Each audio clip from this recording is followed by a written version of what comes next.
Hey guys, it's Coach Rachel. Today I'm going to take you through a very quick but very effective dumbbell workout. This can be done at home or at the gym, your choice, because all you really need is a pair of moderately weighted dumbbells.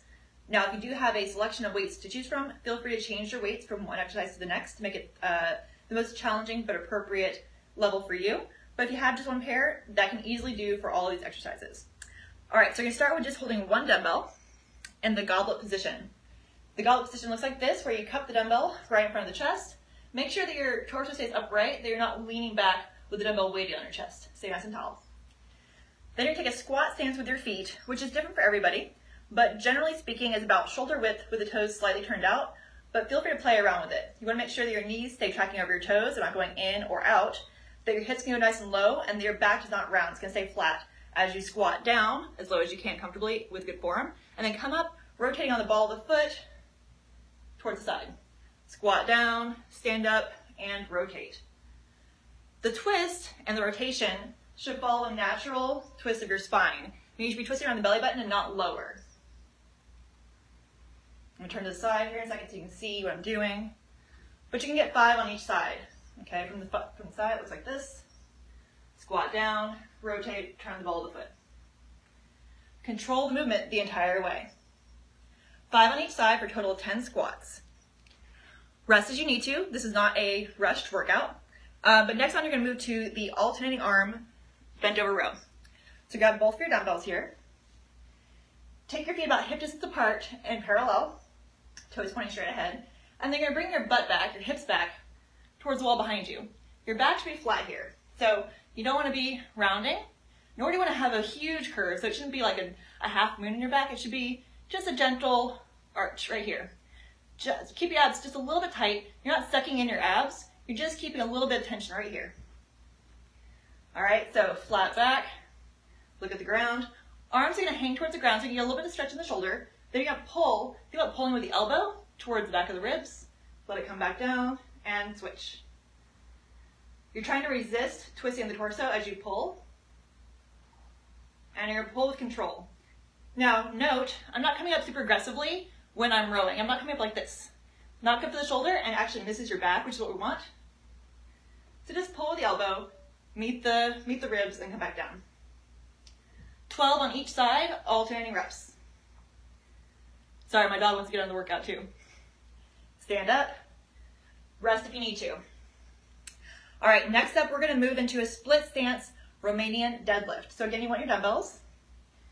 First, one foot's going to come out a little bit in front. The other one's going to come a little bit back. This is the split stance right here.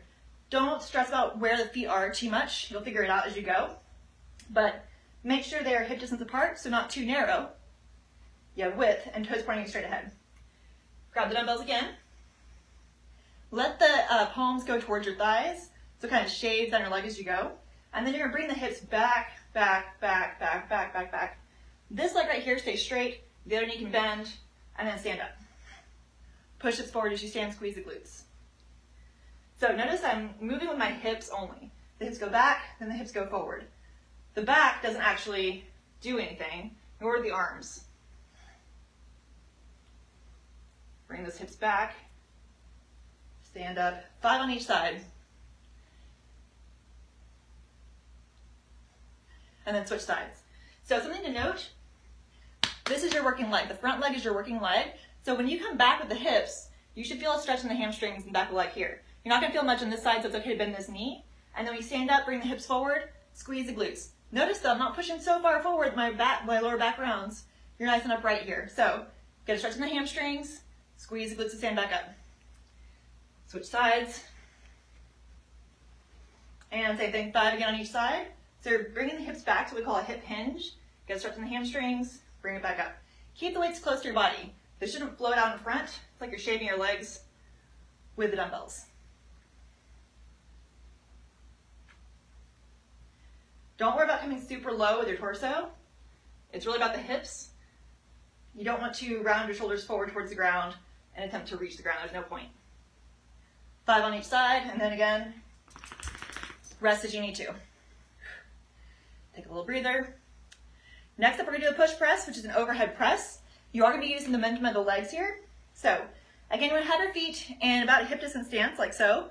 You want to be what I call your jumping stance. I can't jump right now due to a broken toe, I'm still healing. But if you want to get back a few hops into the air, wherever your feet land is probably where you want your feet to be. So they should be parallel to each other. Toes pointing straight ahead, like so. Rest the back of the dumbbell and the back of the shoulder, then your hands in the front, and then the front head of the dumbbells in the front there too. You want to pull your weight into your heels just a little bit, because normally the weight's going to pull you forward a bit, so you're just going to pull back slightly to get aligned. Then you're going to do what we call a dip. A dip is like this. It's a break in the knees. Notice though, my torso is still vertical. I didn't do this. All right? Watch for that. You want to come, just break the knees like 2 inches. Keep the torso vertical. What this does is this loads your power. You're going to use power in a second to bring the weights up and overhead. It not only is it not bringing the torso forward though, it's also not a squat. It's not this. It's just, once you load that power up doing the dip, then you're going to drive. A drive is essentially a jump. You want to use the power you just locked in here to bring the weight up and overhead, like so. Dip, drive. Bring it back down. Dip, drive. Once you get good at it, you can flow together. Exhale, you should push up and through. So again, it's not a strict press. It is using momentum, but you want to get the timing down of the dip and the drive to allow that weight to float overhead. 12 push presses.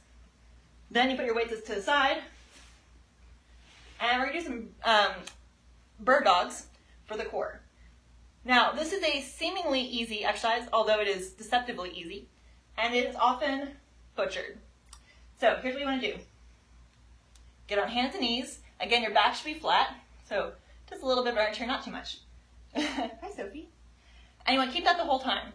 I want you to visualize that right here on your low back is a cup of hot coffee. Or if you prefer this analogy, maybe it's your grandma's heirloom china plate. Something that you really don't want to fall off your low back, either because it's going to burn you or because it's going to break. So you want to keep the coffee on your back the entire time.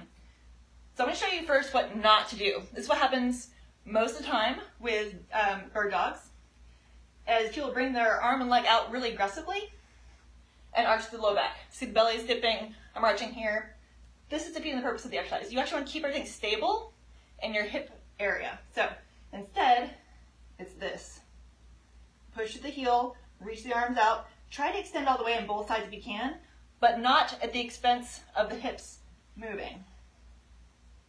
One hip is going to want to go towards the ground when you move. You're trying to resist that temptation. That's where the core work comes in. Switch sides. It's opposite arm, opposite leg, moving together.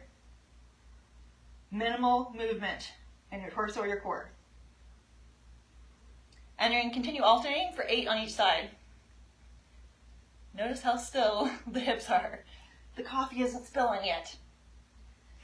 Take it nice and slow. Again, rest as you need to, and then you're going to repeat that whole thing for 2 more times through for a total of 3 rounds. And that is your full body workout.